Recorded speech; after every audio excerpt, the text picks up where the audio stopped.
Halo, Bujang.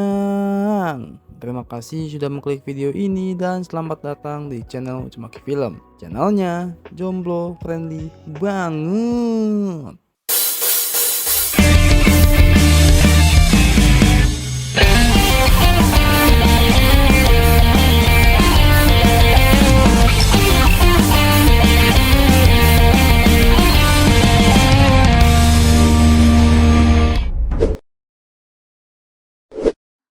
Kali ini Uzumaki Film bakal meringkas anime yaitu anime Isekai Cheat Magician S1 yang dirilis pada tahun 2019.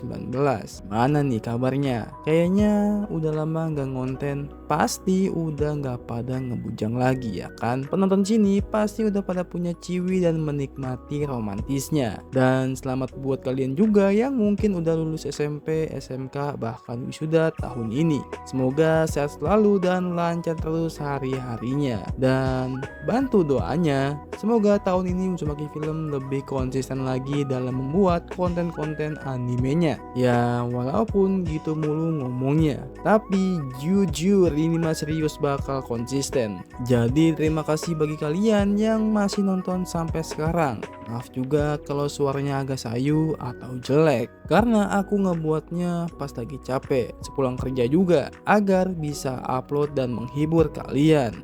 Ya udah gitu aja cuy. Sebelum masuk ke alurnya, biasalah jangan lupa jempolnya dulu biar warna biru atau putih, dan pencet warna merah yang bacanya subrek. Tapi kalau udah warna abu-abu itu udah enak bedah, swear. Ya udah, kita langsung aja ke alurnya. Hai, antek-antek asing. Scene dimulai dengan adanya peperangan antara dua kubu. Lihat teman-teman penyihir dari Shibuya kita yang ikut berperang juga. Salah satunya bernama Rin. Ia baru beberapa bulan yang lalu pindah ke Isekai bersama si MC kita.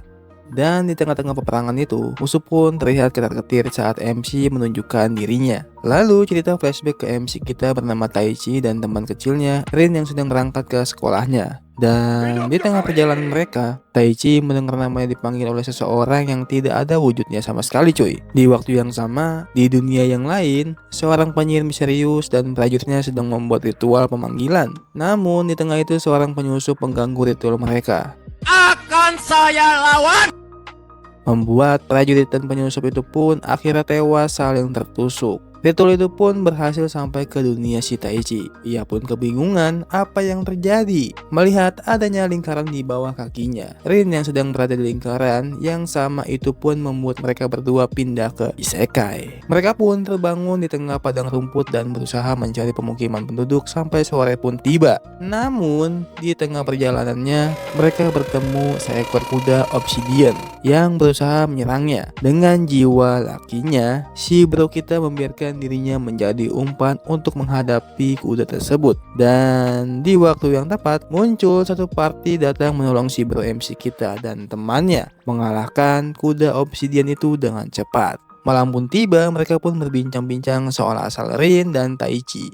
Dan semua keadaan sedang semakin memburuk akhir-akhir ini. Dan mereka pun berencana untuk mengantar Taichi dan Rin untuk pergi ke kota. Pagi pun tiba, mereka pergi ke kota bernama Aspire. Di sana mereka pun berpisah dengan Taichi dan Rin yang ingin mencoba menjadi petualang untuk survive di dunia tersebut. Setibanya mereka di guild, seorang pelayan ingin mengetes bakat sihir Taichi dan Rin sebelum daftar sebagai petualang menggunakan bola kristal. Karena kalau nggak ada bakat, mereka pun nggak bisa menjadi panci petualang. Saat tes bakat itu pun berlangsung, pelayan itu pun kaget melihat hasil tes bola kristal milik Rin. Begitupun saat Taichi mencoba, bola kristal itu pun berakhir pecah. Kondisi ini sangat janggal banget bro. Itu pun membuat pelayan itu memanggil Master Guild bernama Gerard. Ia pun menyuruh Taichi dan Rin untuk ikut dengan temannya Gerard yang bernama Miura menuju suatu tempat tanpa diberi penjelasan apapun. Singkat cerita, mereka pun tiba di rumah kerabat si Miura yang bernama Lemia. Miura pun memberitahu kalau alat mengukur sihir di guild sampai hancur saat mengetes sihir Taichi dan meminta Lemia untuk mengukur sihir mereka berdua. Lalu Lemia memberikan alat tesnya untuk mengetahui kapasitas sihir mereka berdua. Dan hasil tes dari Taichi dan Rin mengejutkan banget. Ia pun mengangkat Taichi dan Rin untuk menjadi muridnya. Lemia mengungkapkan kalau sihir Taichi dan Rin di luar kapasitas dan kekuatan normal. Dan Lemia pun mengatakan kalau Taichi dan Rin adalah petualangan tingkat tinggi atau Tier S. Di keesokan harinya, mereka pun berbincang tentang elemen sihir yang penggunaan mantra untuk mereka berlatih. Namun, berbeda dengan Taichi, ia merupakan ahli sihir yang tidak perlu merapalkan mantra. Lalu terlihat Taichi yang kewalahan saat ia sedang latihan bersama Lemia. Namun, berbeda dengan Rin yang sangat cepat progresnya dalam menguasai elemen sihir. Sampai Miura pun bingung saat melihat modifikasi api biru yang dibuat oleh Rin. Waktu pun berlalu hingga sore pun tiba, dan Taichi yang masih berlatih itu pun mendengar bisikan suara yang sama menuntun dia untuk mengeluarkan kekuatannya. Setelah selesai latihan, mereka pun berkumpul membahas evaluasi kekuatannya.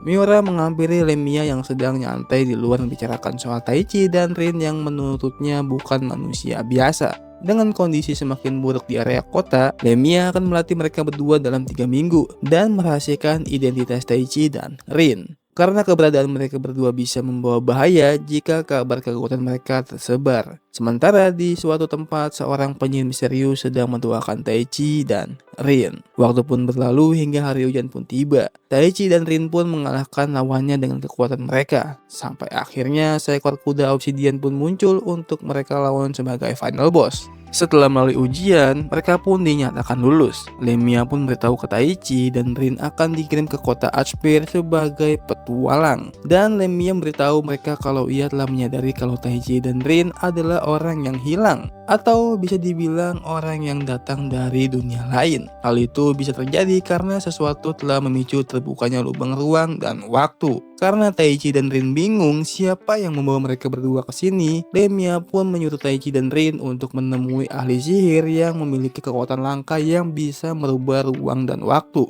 Setelah itu, terlihat Taichi yang terlihat sedang merenungkan kekuatannya yang bisa menghancurkan semua negeri. Lalu ia mendengar suara yang tak berwujud itu mengatakan kalau mereka berdua akan ketemu.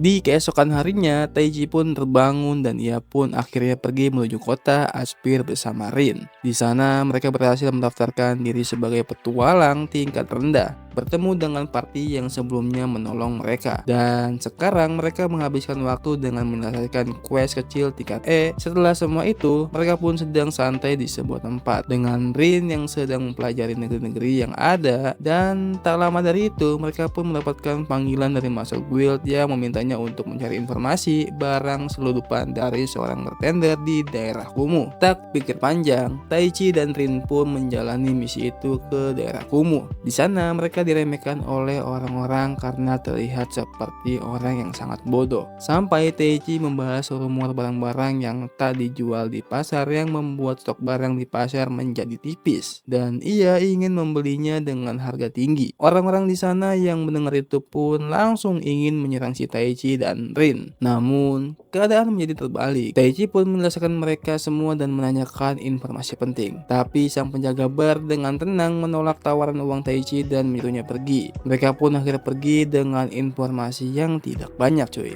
Lalu di perjalanan pulang, mereka menyadari kalau sedang diikuti cuy. Benar aja. Dan penyerangan pun terjadi. Sampai akhirnya, dua cewek itu pun kabur dan pertarungan menyisakan satu cewek pembunuh yang tumbang dan ia dibawa ke penjara guild. Di sana Master Guild pun memberitahunya kalau orang yang ia lawan memberikan si cewek itu kesempatan untuk hidup. Jadi ia hanya ditahan di penjara. Hari pun berganti. Di saat itu Taichi dan Rin habis mendapatkan duit dari misi kemarin. Miura pun mendatangi mereka untuk mengajaknya bergabung ke dalam party. Ia mempunyai misi untuk mengusut perampok yang membuat kelangkaan buah melila di pasaran dan kini situasi semakin memburuk. Dengan senang Taichi dan Rin pun join dengan party Miura itu dan OTW ke sebuah perkebunan buah melila itu. Di sana mereka pun bekerjasama dengan orang lokal untuk menangkap perampok itu yang mencuri buah melila mereka. Di saat mereka sedang berkeliling untuk melihat-lihat kebun, muncul satu orcs dan dua ogre yang menyerang mereka dengan pedenya. Lalu Miura dan Taichi pun dengan cepat menghabisi mereka bertiga. Setelah dari perjuangan itu, mereka pun membahas kejanggalan tiga monster itu yang harusnya tidak hidup di hutan bagian utara. Lalu Rin pun merasa kalau serangan monster itu sudah direncanakan oleh seseorang dan mempunyai ide untuk menjebaknya. Taichi dan Miura pun setuju dengan ide yang dipikirkan oleh Rin. Sementara itu di tengah hutan terlihat seseorang Kiwi yang sedang menghabisi beberapa monster untuk diserap energinya. Ia pun menyimpan energi itu untuk menjadi persembahan dan ia tidak sabar untuk menghabisi party Miura. Di keesokan harinya di penjara guild, sang Kiwi pembunuh terlihat sangat kebingungan dengan Taichi yang masih memberikannya kesempatan hidup. Sampai sang master guild menghampirinya menanyakan keputusan si Kiwi itu. Sementara di ladang kebun, party Miura dan orang lokal sana sedang berpatroli menyelusuri jejak sang perampok yang tidak jauh dari sana. Sampai akhirnya pun mereka pun bertemu oleh sekelompok perampok yang ngajak mereka gelut. Tapi dengan cepat mereka pun ciut melihat party Miura yang ingin melawan dengan sihir. Saat orang lokal itu membawa perampok itu pergi, sisa satu orang lokal yang bagi Taichi sangat janggal bagaimanapun dengan Rin dan Miura yang mulai menyadarinya. Lalu orang lokal yang bernama Kasim itu pun langsung membuka identitasnya. Dia adalah dalang di balik yang menyuruh perampok dan monster itu kemarin. Begitupun satu temannya si cewek yang bernama Grammy memunculkan dirinya. Ia menantang Rin dan Miura, sedangkan Kasim beruntung dengan Taichi. Lalu pertarungan pun terjadi, terlihat Grammy mengungguli pertarungan melawan Rin dan Miura. Sedangkan Taichi, ia sangat kewalahan melawan si Kasim. Terlihat yang sudah sekarat. Mendapatkan boost kekuatan dari roh angin bernama Aerial yang sedang berbisik kepadanya. Dengan kekuatan sebesar itu, Kasim dan Grammy pun ketar-ketir. Namun, mereka berdua berhasil kabur tapi dengan tangan kanan Kasim yang menjadi Lego. Taichi pun akhirnya sadar setelah beberapa hari tidak sadarkan diri akibat menggunakan kekuatan roh angin. Di rumah Lemia, ia diberi penjelasan bahwa dirinya bukan penyihir biasa, melainkan seorang summoner. Penyihir yang sangat langka karena mampu membuat kontrak langsung dengan roh elemen.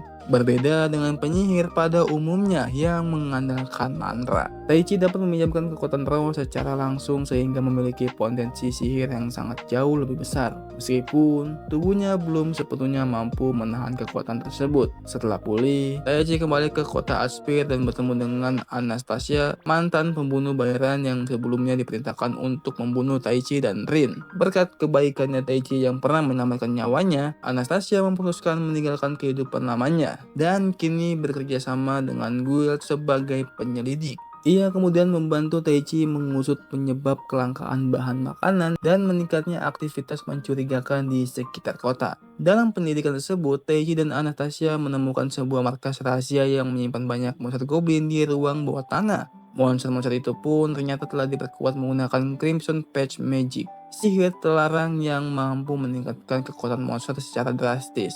Penemuan ini membuat mereka menyadari bahwa ada seseorang yang secara diam-diam sedang membangun pasukan monster dalam jumlah besar untuk tujuan yang lebih berbahaya, cuy. Rin bersama Miura melakukan penyelidikan di lokasi lain, bertemu kembali dengan Kasim serta Grammy. Dalam perjalanan mereka, muncul seorang pria misterius yang diduga sebagai dalang di balik sebuah kekacauan yang terjadi. Bahwa kelangkaan bahan makanan dan kemunculan monster hanyalah bagian dari rencana besar yang telah disusun untuk menyerang dan menghancurkan kota Aspir.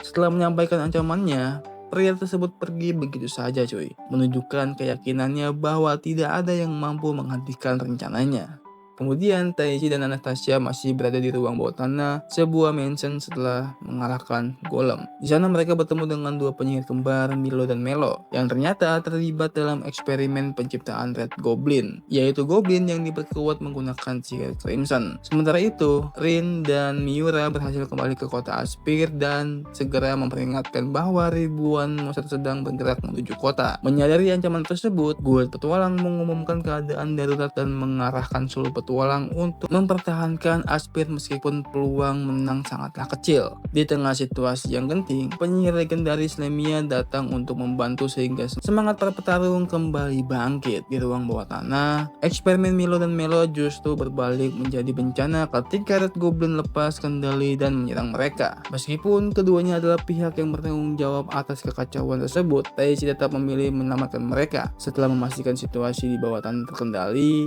si Taichi ini bergerak bergegas menuju Asbir untuk membantu pertahanan kota. Pada saat yang sama, gelombang monster pun mulai menyerbu Asbir dan pertempuran besar pun dimulai.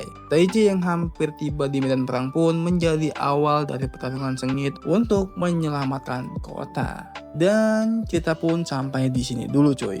Oke, sampai di sini dulu dan makasih banyak banget nih bagi kalian yang sudah nonton sampai habis. Jika kalian suka dengan animenya, nanti aku akan upload lanjutannya. Segitu aja penjelasan dari Watashi. Jangan lupa like kalau kalian suka, kalau nggak suka ya di dislike aja, nggak apa-apa. Dan support channel ini dan nyalakan loncengnya biar tahu kalau aku upload video baru, plus makin semangat bikin kontennya. Sampai jumpa di next video dan sayonara. Bujang.